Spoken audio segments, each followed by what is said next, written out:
দর্শক, বেগম রোকেয়া বিশ্ববিদ্যালয়ে ছাত্র সংসদ নির্বাচনের ফর্ম বিতরণ শুরু হয়েছে। আরো বিস্তারিত খবর আপনাদের জানাতে চাই, আমাদের সহকর্মী ফখরুল শাহিন রংপুর থেকে যুক্ত হয়েছেন। ফখরুল, যে ছাত্র সংসদ নির্বাচন কবে এবং কারা কারা ফর্ম নিচ্ছেন, আজকে কতগুলো ফর্ম উঠলো, বিস্তারিত তথ্য যদি আমাদের জানান। মা, পিম্পল 5 দিনেই চলে যাবে। যাবে না মা। যাক, নিমের 5 অংশের পাওয়ারে 5 দিনেই দূর হবে পিম্পল। হিমালয়া পিউরিফাইং নিম ফেস ওয়াশ।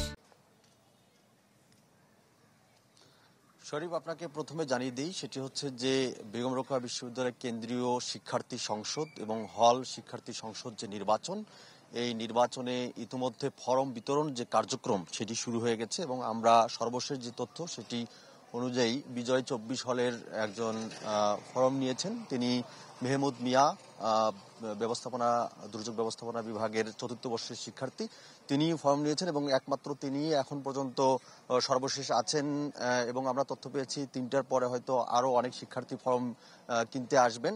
তো আপনাকে একটু জানিয়ে দিই, সেটি হচ্ছে যে এই নির্বাচন কিন্তু বহুল প্রত্যাশিত একটি নির্বাচন শিক্ষার্থীদের, কারণ 17 বছর পরে এই বেগম রোকেয়া বিশ্ববিদ্যালয়ে প্রথম এই কেন্দ্রীয় শিক্ষার্থী সংসদ নির্বাচন অনুষ্ঠিত হচ্ছে। এইটিকে ঘিরে আমরা শিক্ষার্থীদের মধ্যে আগ্রহ উদ্দীপনা অনেক লক্ষ্য করেছি এবং এই নির্বাচন যাতে জাতীয় নির্বাচনের আগে হয় সেজন্য কিন্তু বেগম রোকেয়া বিশ্ববিদ্যালয়ের শিক্ষার্থীরা অনেক আন্দোলন করেছেন। আমরা প্রশাসনিক ভবনের সামনে দেখেছি তারা অবস্থান নিয়ে নানা কর্মসূচি পালন করেছেন।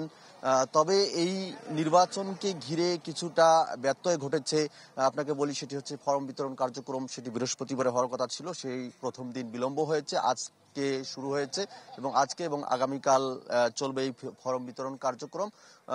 যেহেতু একজন মাত্র ফর্ম কিনেছেন, সেহেতু এখনো আসলে অতটা জমজমাট হয়ে ওঠেনি।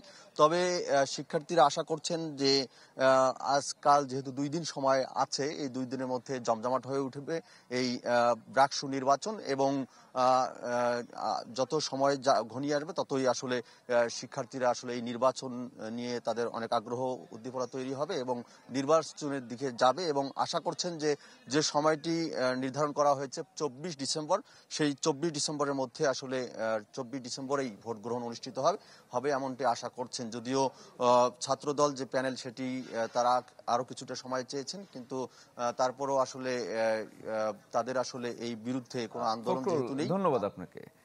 দর্শক, বেগম রোকেয়া বিশ্ববিদ্যালয়ের ছাত্র সংসদ নির্বাচনের বিস্তারিত জানাচ্ছিলাম আপনাদের।